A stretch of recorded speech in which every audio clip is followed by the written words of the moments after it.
Olá, pessoal, bem-vindos de volta a mais um episódio do Delírios de Influência. Estamos aqui no nosso... Esse vai ser o terceiro episódio, né? É o terceiro episódio. Que maravilha.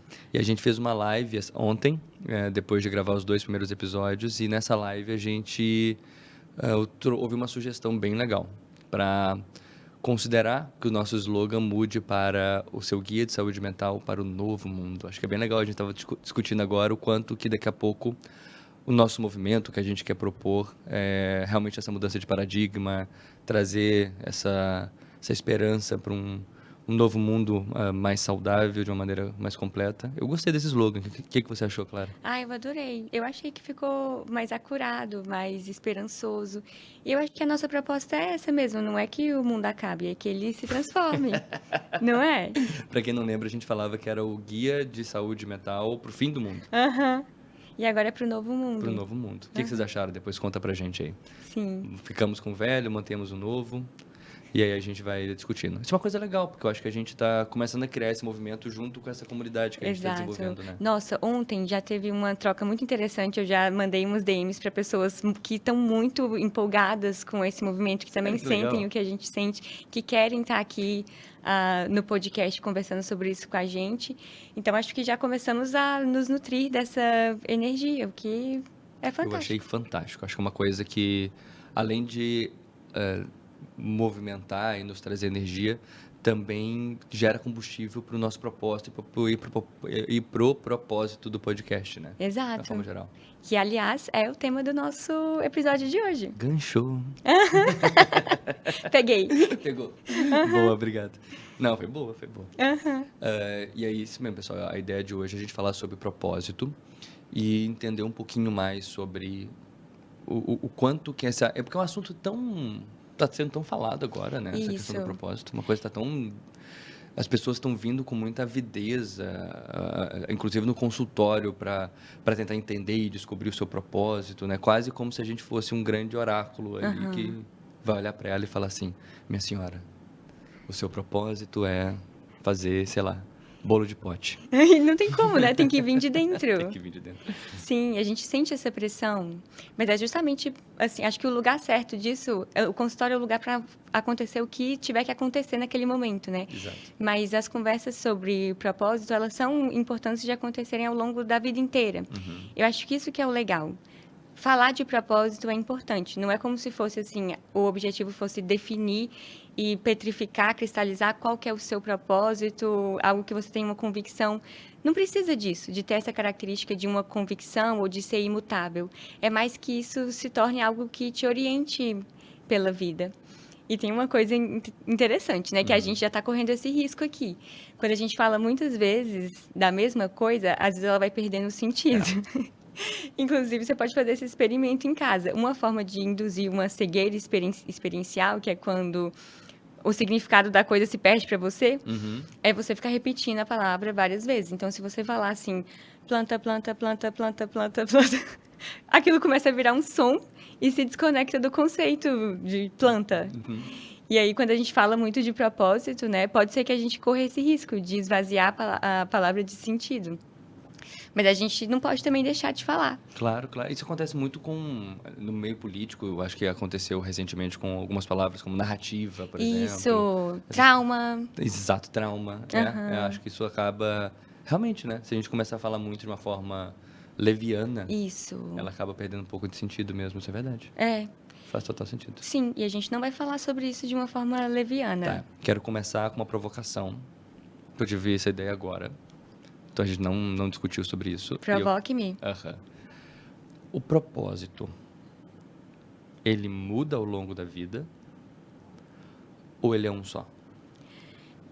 Eu acho que a gente está aberto para que as coisas mudem. É importante. Então, acho que a resposta para essa pergunta é: pode mudar. Tá. Tudo bem se ele mudar. Porque se a gente fala que ele não pode mudar, a gente cria um problema muito grande.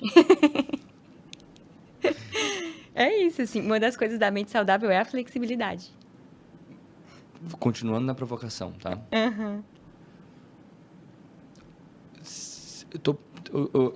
Se eu tenho um propósito e eu tô falando com você sobre daqui a pouco que o meu propósito agora é, daqui a pouco... eu acho que é mais fácil explicar de onde é que veio essa pergunta, tá? Exatamente. Eu tava em casa, vindo para cá e me organizando para essa nossa conversa.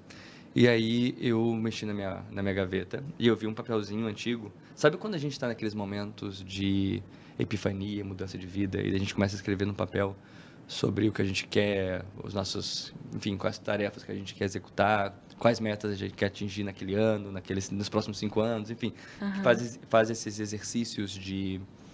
São quase catárticos, assim, para poder se autoconhecer. Sim. E eu peguei um desses papeizinhos e ali estava escrito um propósito que eu tinha botado para mim, assim. Que eu queria que as pessoas... que eu pudesse oferecer um mundo em que as pessoas tivessem uma saúde mais equânime, de maior aceitação e tudo mais. E aí, depois, em um outro papelzinho próximo também, tinha um outro momento, uma outra ideia que eu tive, que estava alinhada a um propósito que era mais voltado não mais a garantir acesso. Então, esse propósito, eu diria que é um propósito de garantir acesso às pessoas a uma saúde. Depois, alguns anos depois, um outro papelzinho em que o propósito era, na verdade, oferecer, centralizar a pessoa, essas pessoas dentro do seu cuidado, do seu autocuidado. Sim. E aí vem um Gabriel amadurecendo até o momento de agora, em que a gente está discutindo mudanças e provocando renascimentos dentro da saúde e querendo que a gente expanda os horizontes do nosso conhecimento, da nossa ciência. E aí se for olhar fundamentalmente, parece que o propósito foi mudando conforme as rotas que a vida foi dando. Mas é a minha dúvida. Será que lá no fundo eles não estão alinhados com um único grande propósito?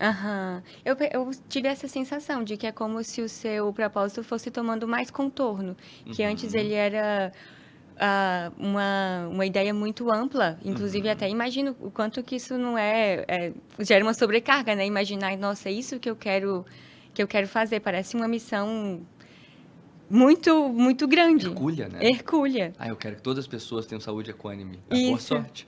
Vai lá. E aí agora, isso foi se organizando nesse propósito, por exemplo, que está relacionado ao nosso movimento, até numa forma mais prática, né? De como fazer isso acontecer enquanto ser humano também, assim, dentro da oportunidade da nossa experiência humana. Eu também tenho essa sensação. Eu acho que é isso. O que você acha? Eu acho que é isso, e que ele tem, talvez, os nossos porquês, aquilo que motiva a gente, ele tenha raízes que foram fundamentadas, construídas, talvez mais cedo na nossa formação enquanto pessoa. E isso talvez seja a grande espinha dorsal daquilo que a gente entende que é o que vai nos nutrir enquanto propósito, mas que ele vai realmente se refinando, que ele vai se consolidando, que ele vai criando contornos menos abstratos e contornos mais direcionados. Exato. Eu acredito mais nisso hoje. Assim, hoje eu estou mais pensando que é exatamente isso. Raízes antigas e consolidadas que vão gerar a minha personalidade, gerar a minha identificação enquanto pessoa. A partir disso, o meu propósito vai sendo refinado ao longo das tarefas, dos objetivos, das metas de vida. Exatamente a função do propósito na vida de uma pessoa é isso, né? Ela dá esse sentido e dá esses limites para permitir que a sua energia flua em uma determinada direção. Porque se não tiver essa margem, a gente vai se tornando... se a gente não tiver margem, a gente não vira um rio, a gente vira uma lagoa, ou então... Fica limitado... Não circula. E é por isso que não dá pra gente virar e apontar para alguém e falar, não, o que você tem que fazer é exatamente isso. Seu propósito é montar bolo de pote, que seja. Isso, não dá pra ninguém fazer isso. Não dá pra ninguém fazer isso por outra pessoa. Existem coisas que não dá pra fazer para outra pessoa fazer por você. Quero fazer uma provocação também. Tá. E que raízes são essas? Da onde que veio? Por que isso se tornou importante pra você, pessoalmente? Da saúde? Eu acho que vale a pena pensar Tem um exercício interessante que eu vi o Simon Sinek fazer uma vez, tá? Não falou de si, você não está falando de você. Não. Não. Não, mas pode falar do Simon, depois eu vou voltar de novo. Não, mas o exercício eu vou roubar dele. Tá bom. Mas o exercício vai ser sobre mim. Tá ótimo. Ele estava falando sobre propósito uma vez num podcast, e aí ele sugeriu que a gente pensasse, para a pessoa que ele estava entrevistando, pensasse no momento da infância que marcou. Um trauma, um momento muito feliz, tá? E pensando agora, tá? Um momento muito feliz, assim, meu, era quando eu estava montando, era um aniversário da minha irmã, e eu tinha um amigo da mesma idade que eu, a minha irmã tinha uma amiga da mesma idade que ela, e a gente montava a gente tinha uma brincadeira em que eu e esse meu amigo, a gente montava um caça ao tesouro para as meninas brincarem e tentarem descobrir e desvendar esse caça ao tesouro. E ele era muito elaborado, uma criança, sei lá, 12 anos, que a gente devia ter. Que daí você tinha que ter pistas, e daí tinha uma pracinha na frente de casa que a gente tinha que andar, que as meninas andavam, sei lá, trilhões de passos para poder achar a pista, daí tinha numa outra ponta, saia correndo e descobrindo, desvendando, e a gente achava o máximo desenhar e criar esses obstáculos e esses desafios, e isso gerava uma proximidade entre a gente enquanto irmãos, assim, que eu acho que é uma coisa que ficou muito sedimentada no relacionamento, né, de nós quatro, assim, ele com a irmã dela e eu com a minha irmã. E então isso criou memórias muito legais, muito muito interessantes. E aí acho que molda um pouco a minha personalidade de gostar de, primeiro, de desenhar esses desafios lógicos, essa coisa que desafia a cabeça, que faz a gente aprender sobre coisas novas e que convida a pessoas de fora a participar dessa loucura mental minha. Mas também é reflexo de um serviço, entende? Sim. Ali a gente está construindo comunidade, desenhou um serviço para construir uma comunidade ao redor da gente. Muito interessante. Tá? E eu não sei se esse tipo de memória, para mim, ele exemplifica muito bem isso que você trouxe, dessa raiz. Eu acho que essa raiz nasce nisso, nesse tipo de serviço, sabe? O que você achou dessa explicação? Eu achei brilhante, eu tô aqui... Te resolveu? Consegui falar de mim? Conseguiu. Então, tá bom. E é isso, né? E quando você falou de você, deu para entender. Isso de você prestar um serviço para criar uma comunidade. Tá vendo como, assim... Eu fico fascinada pelo seu propósito. Eu estou muito feliz de estar aqui participando dele.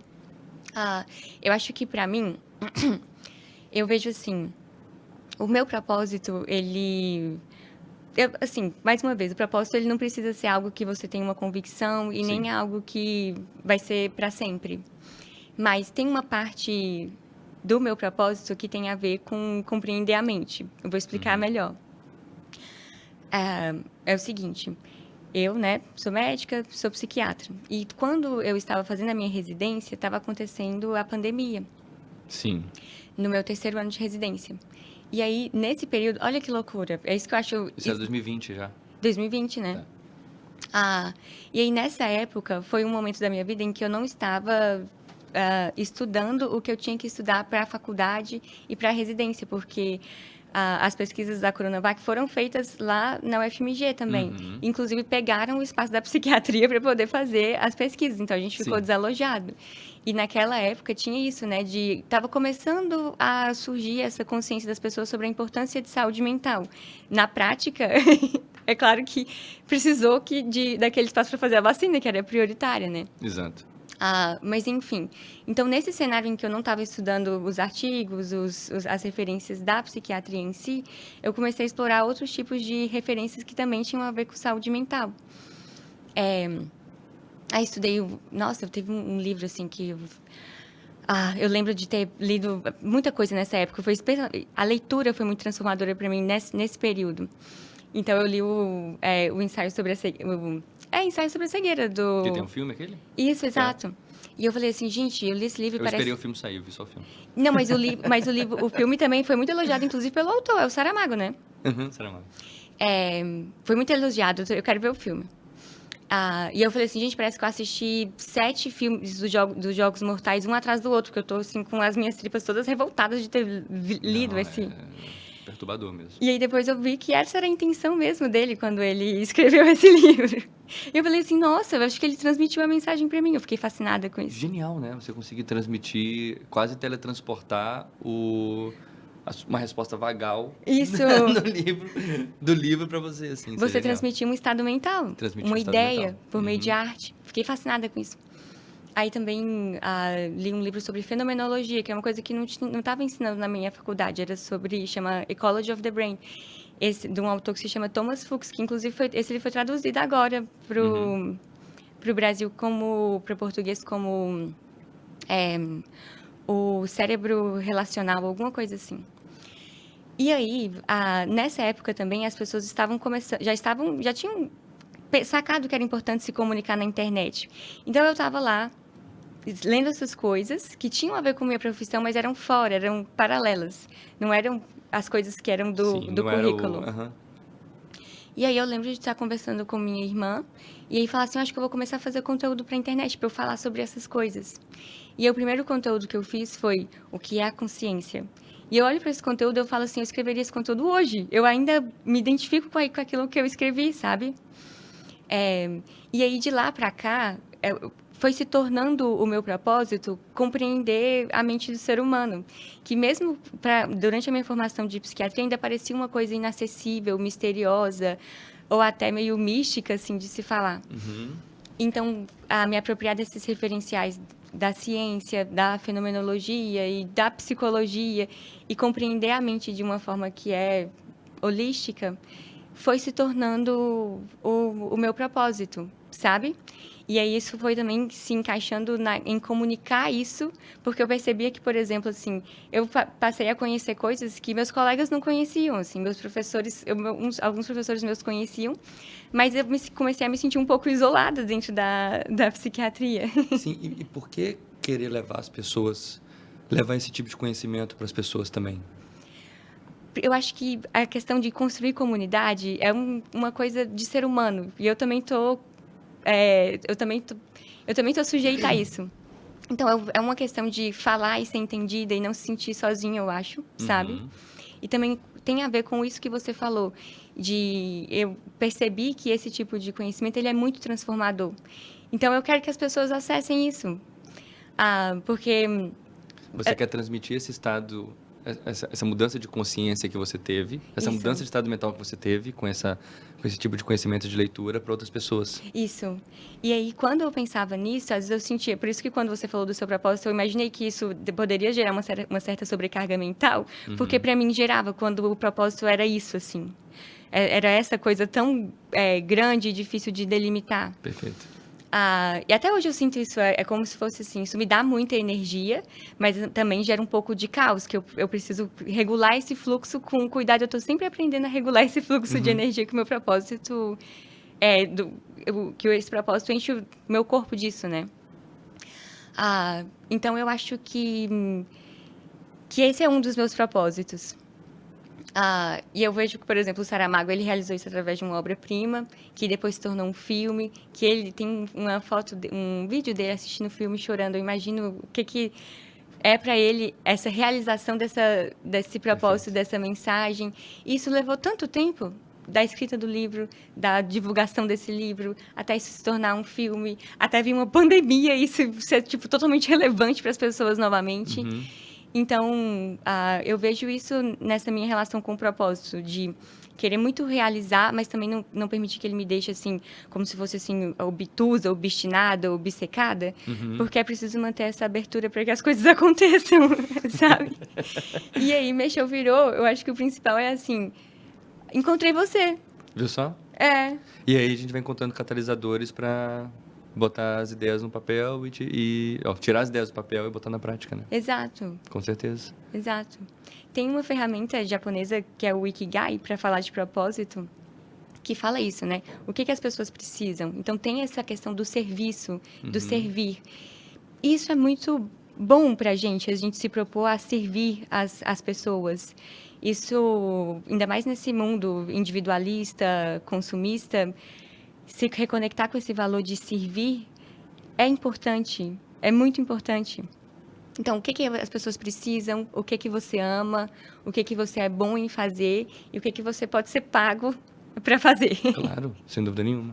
Toda vez que eu olho, eu ainda não fiz esse exercício de fazer o Ikigai, mas quando eu olho eu falo assim, eu acho que... What? É muita coisa. Mas, enfim... E aí também o propósito também tem a ver com o Dharma, né? Olha só, a gente precisa de ferramentas lúdicas para falar de propósito. O que é a sua razão de ser? Uhum. A palavra razão, às vezes, pode até dar uma desconectada, né? Porque a razão entra nessa coisa racional e tudo mais, que eu também fico às voltas com essa palavra em si. Eu acho que é alguma outra palavra que foi repetida tantas vezes que pode ter perdido um pouco o sentido. A razão? Razão. Por que você acha que ela perdeu o sentido? Eu acho que quando a gente acha que razão se trata de você se desconectar das suas emoções, a gente não entendeu direito o que é razão, sabe? Eu acho que razão tem a ver com você considerar mais emoções do que só aquelas do seu momento presente. Isso é cartesiano, né? É. Não querer que a razão esteja conectada à emoção. Exato. E é uma ilusão, porque materialmente, assim, não existe nenhuma decisão que possa ser tomada Perfeito. sem considerar, sem um processo que seja interoceptivo, ou seja, sem um processo que seja emocional. Perfeito. Sabe? Então, para você ser... Então, Sim, é isso. O nosso processamento, ele passa pela carga emocional, né? De uma forma ou de outra. Sim, foi assim que a gente foi feito evolutivamente. Os nossos chips, eles se autorregulam pelas emoções. Então, não faz nenhum sentido a gente ser 100% positivista e... Como é que é o nome disso quando a gente não... No jornalismo, quando a gente não quer se deixar influenciar por ideias? Isento, não? Como se fosse... É isento? Tem uma jornalista ali atrás. Tá. Você quer, no caso, assim, se isentar das suas emoções? Exato. Se manter completamente alheio a elas todas. Mas aí você falou uma coisa legal, que é o Ikigai, né? Japonês, acredito eu. Quanto que... Porque, assim, legal que que existe muito nessa nossa biologia, do serviço, do propósito. Aqui a gente pode falar com muita tranquilidade em relação ao nosso processo evolutivo. Que a gente certamente precisou do serviço enquanto espécie para se manter unidos e começar a criar comunidade. E quando a gente fazia isso, nosso cérebro nos recompensava de maneira dopaminérgica. E isso vira um ciclo vicioso e a gente vai selecionando bons indivíduos que conseguem se conectar mais facilmente com isso. Legal, maravilhoso. Do ponto de vista biológico, acho que é mais ou menos por esse caminho. Mas aí entra a nossa cultura. E as diferentes maneiras de entender quais são esses serviços. E de correlacionar esses serviços com as nossas individualidades. E aí, o quanto que daqui a pouco uma comunidade mais...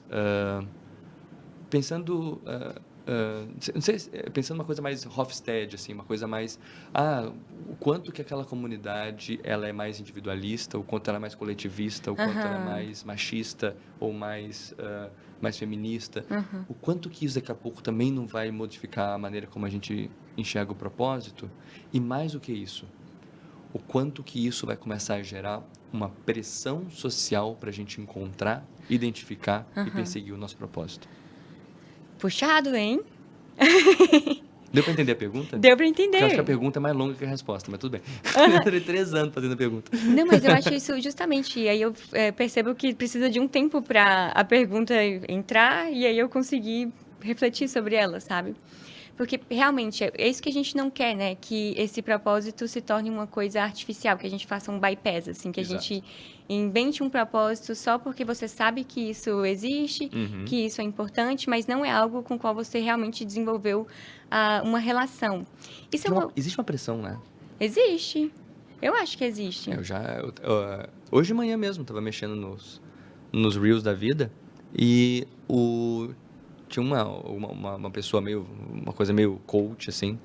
Você já pensou por que você existe? Quem é você de verdade? Assim, cara, eu não sei se eu consigo pensar sobre isso todos os dias. Sim. Eu acho que também não precisa, porque é um pensamento que vai ser um pouquinho a cada dia e ao longo de vários anos, né? Exato. Uhum.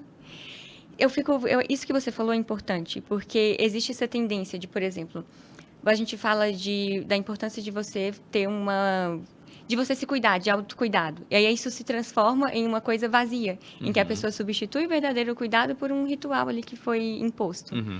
Espiritualidade é a mesma coisa. Existe uma importância da dimensão espiritual para o ser humano, mas você pode fazer um spiritual bypass em que você só usa os jargões. Você só usa os jargões, mas você não vive aquilo. E a questão de viver aquilo, igual a gente estava falando, né? Não existe nenhuma decisão que possa ser tomada sem considerar essa questão interoceptiva. É aqui que isso tem que acontecer. Como que o seu propósito mexe as suas entranhas mesmo, como que ele altera o fluxo de energia dentro do seu corpo, os seus pensamentos. Essa que é a parte importante. É isso que tem que ser feito, sabe?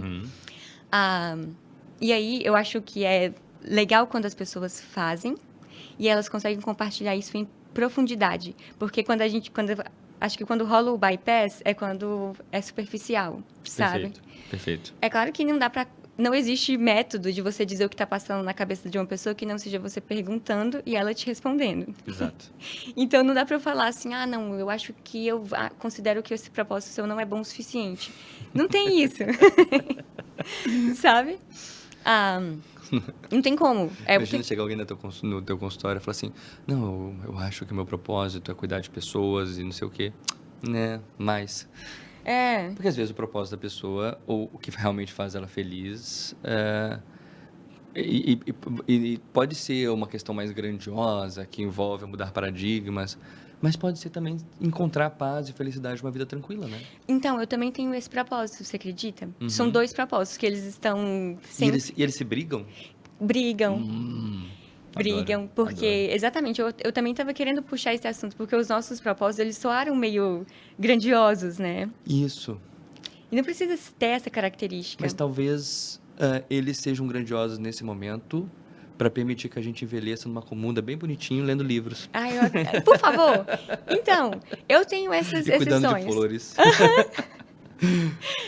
Tá vendo como esse podcast é para o novo mundo? Pois é, porque ok que brigam, mas desde que eles estejam convergindo por um equilíbrio, né, no meio do caminho. Isso. E essa briga é um fluxo de energia, né? Se tivesse tudo ajustado, não tinha nada sendo transmitido, nada sendo modificado. Então, essa tensão é algo com a qual faz parte lidar. Maravilhoso. E agora, voltando a falar um pouquinho da cultura lá, que eu acho que a gente acabou não falando mais sobre isso. Porque eu consigo imaginar que comunidades mais coletivistas e menos individualistas, a gente já nasça com papéis sociais um pouco mais pré-definidos. O que limita um pouco a quantidade de escolhas que a gente pode fazer. Então, a gente acaba tendo opções menores de serviços para poder escolher ao longo da vida. Mas também faz com que a gente tenha, talvez, um pouco menos dessa pressão e dessa opressão do volume grande de escolhas que uma sociedade mais individualista pode falar. Eu não sei se eu não trago um exemplo aqui, tá? Eu vou trazer 2 comunidades bem diferentes. Vou pensar daqui a pouco uma comunidade no Himalaia versus uma pessoa que nasceu em Michigan, tá? Nos Estados Unidos, uma coisa assim coisas bem opostas mesmo, sabe? Uma pessoa que nasceu num ambiente rural, em que a trajetória dela de vida vai ser mais marcada por viver dentro daquela comunidade, você tem menos de um mundo a ser explorado, versus uma pessoa que nasceu com uma boa condição social dentro de um país extremamente individualista como os Estados Unidos, podendo escolher de 1 milhão de opções de vida. Isso certamente vai modificar a maneira como a gente vai navegar pelas escolhas do propósito na vida, não é? Sim. Eu acho que o propósito, ele acaba singularizando a gente dentro da comunidade, tentando pegar esse gancho do que você falou. É como se fosse assim... Aliás, acho que é isso. Uma dessas autoras que eu adoro, a Lisa, ela fala isso, que o dilema quintessencial da experiência humana é esse dilema, né, entre autenticidade versus pertencimento. A gente precisa estar integrado a uma comunidade e a gente também quer ser a gente mesmo, porque é desses caos que as coisas evoluem. Então, a gente quer ser uma pessoa que contribui para a evolução da nossa comunidade e, para isso, a gente precisa pertencer um pouco menos. Eu tendo a ter uma postura mais assim, vou falar, eu tendo a ser crítica do individualismo como um valor na nossa sociedade, porque eu vejo que isso é ruim para a nossa saúde mental. E isso, inclusive, por exemplo, aí a gente vai falar de questões... Mas é tão valorizado, né? Tão valorizado. E até quando a gente vai falar de saúde mental, até isso foi contaminado por essa coisa individualista, de que isso, saúde mental são seus limites para você se proteger dos outros, para você...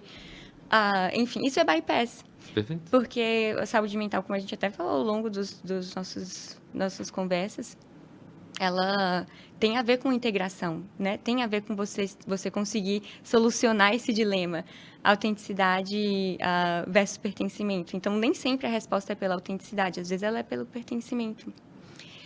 E aí, assim, tem essa questão, né? Eu não tinha parado para pensar desse jeito. Realmente, a pessoa que nasceu numa comunidade muito coletivista, ela tem um escopo menor de liberdades. Isso também envolve uma perda, né? Para a trajetória daquela pessoa. Cara, esse é um ponto bem interessante. Porque você falou de liberdade, tá? Treta. Será que a gente não identifica a liberdade de formas diferentes? Sim, boa. Por exemplo, mesmo exemplo, tá? Daqui a pouco, para uma sociedade mais coletivista, a liberdade está em manter o status quo, em manter aquela comunidade unida, as pessoas trabalhando em volta do cultivo da terra, enfim, da subsistência. E quem ameaça isso, daqui a pouco chegar uma rede de supermercados dentro daquela região, que ameace esse equilíbrio da subsistência entre as famílias, isso daqui a pouco pode ameaçar a liberdade daquele pessoal. Sim. Embora para uma comunidade mais urbana, se eu não tenho vários supermercados para escolher comprar comida, eu não vou me sentir tão livre o suficiente. Perfeito. É possível que essa estrutura... Cara, isso é uma treta. Confira para a pessoa liberdades no dia a dia dela que a gente não tem, por exemplo, porque a gente precisa... Eu acho que quem fala muito disso também é o Bauman, da sociedade líquida, né? Porque exatamente esse excesso de escolhas que a gente tem é um peso, é cansativo. E quando você tem essas infinitas possibilidades de escolher, você também fica nessa prisão, né? De ter que escolher. E aí você, como não tem a estrutura, você tem que criar a estrutura todas as vezes que você vai fazer uma escolha. Isso também aprisiona. Se a gente pudesse contar com uma comunidade, a gente poderia ter outras liberdades, quem sabe? Né? Provavelmente sim. Modificar a maneira que a gente vai entender a liberdade, isso provavelmente vai modificar a maneira como a gente vai direcionar os nossos propósitos e aquilo que a gente desenha para o nosso futuro, né? E isso tem a ver com uma questão de propósito para mim também. Esse tema liberdade. Porque o que acontece? Eu me dei conta, isso é muito... me dei conta do seguinte.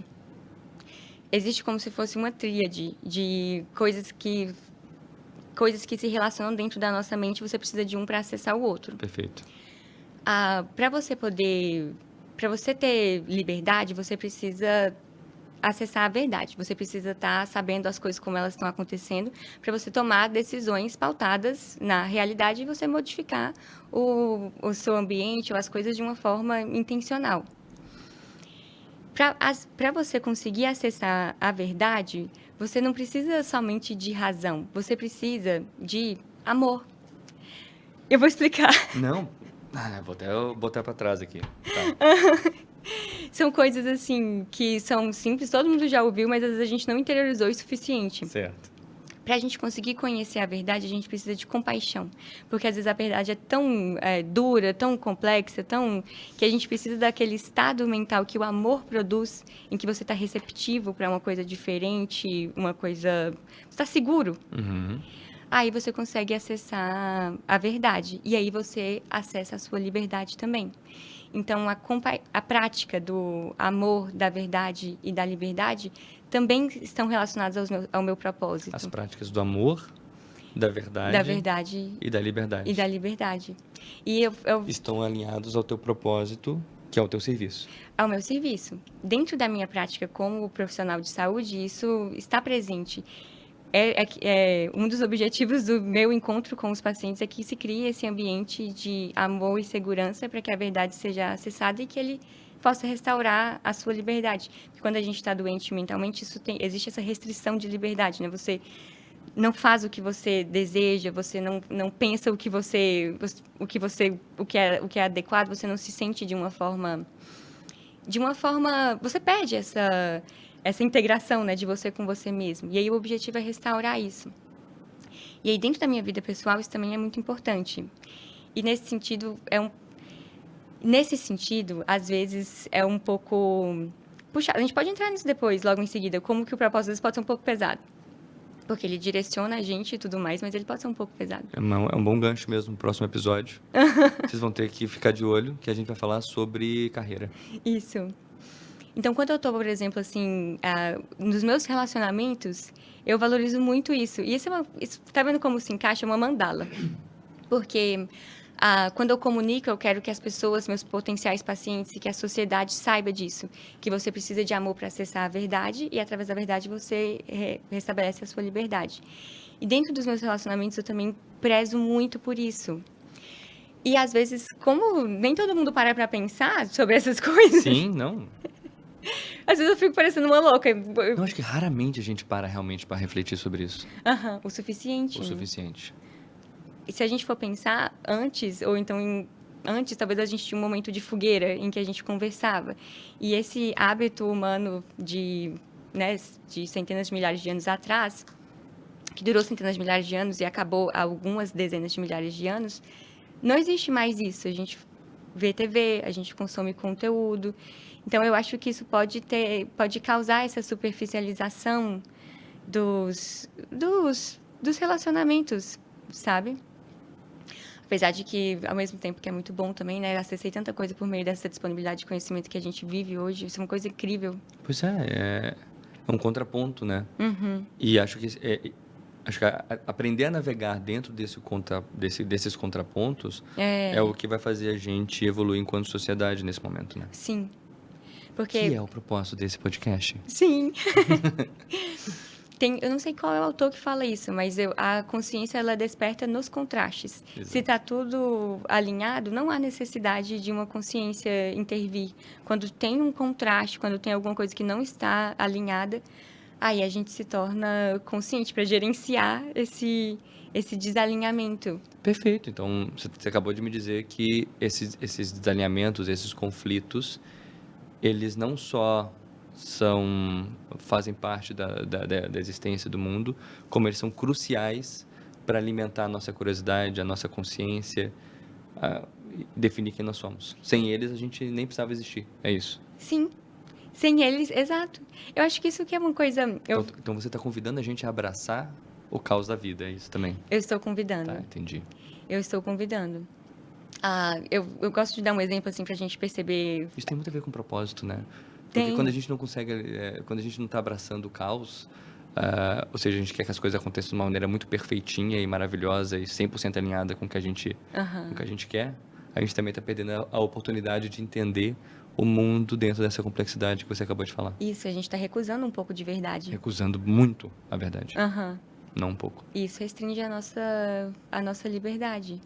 Todos os dias, assim, não é todos os dias, mas sempre tenho que renovar esse compromisso comigo mesma, porque várias vezes esqueço, quero que as coisas aconteçam exatamente dentro do meu controle, como eu imaginei, como seria se a vida fosse justa, perfeita e tralalá, né? Sim, perfeito. Recuso uma boa parcela da verdade e aí vejo a minha liberdade restringida. Mas isso eu acho interessante também, porque a gente não aprende nada uma vez só. As coisas vão se repetindo. Vão se repetindo, e aí você aprende a mesma coisa em várias camadas, sabe? E é isso, né? E aí a gente vai construindo o nosso propósito e desenvolvendo ferramentas para realizá-lo. Pois é. Que demais. Então, acho que a gente, em resumo, propósito está muito alinhado com os nossos serviços, com aquilo que a gente devolve para a comunidade, com aquilo que vai nos ajudar a construir comunidades e construir o nosso povo e Exato. definir o nosso povo. E ele nasce a partir do nosso amor, que a partir do amor a gente vai descobrir as nossas verdades e vindo das verdades vem as nossas definições pessoais e coletivas de liberdade. Sim. Perfeito. É isso aí? É isso aí. Então é isso aí, pessoal. Era só ter escutado esses últimos 10 segundos do podcast. Tá vendo? Todos esses últimos 40 minutos. Não, mentira, mas foi... É interessante, né? A gente acho que despertou muita coisa legal em mim, assim, essa nossa jornada, assim, até chegar nessa conclusão. Sim, eu acho que é isso. Não assistam só os últimos 10 segundos. Não, assistam tudo. Assistam tudo, porque a gente construiu esse raciocínio por meio dessa troca. E mandem pros coleguinhas ali, compartilhem. Sim. Então, eu tenho esse propósito, que tem a ver com o meu trabalho e com o meu serviço. E também tenho um outro propósito de ter uma vida que seja coerente com isso, que tudo que eu acredito, que eu pratique, viva saúde mental no meu dia a dia. Trabalhar em excesso, curiosamente, é uma coisa que às vezes te distancia de viver na prática isso que eu prego. Então, estou sempre administrando esse pequeno conflito e me nutrindo da energia que ele solta para mim também. Eu acho que vale muito a pena agora a gente entrar dentro dessa parte de trabalho, mas a gente pode daqui a pouco encerrar e depois continuar essa conversa no próximo episódio. Perfeitamente. Então, até logo, né, pessoal? Até daqui a pouco, pessoal. Obrigada.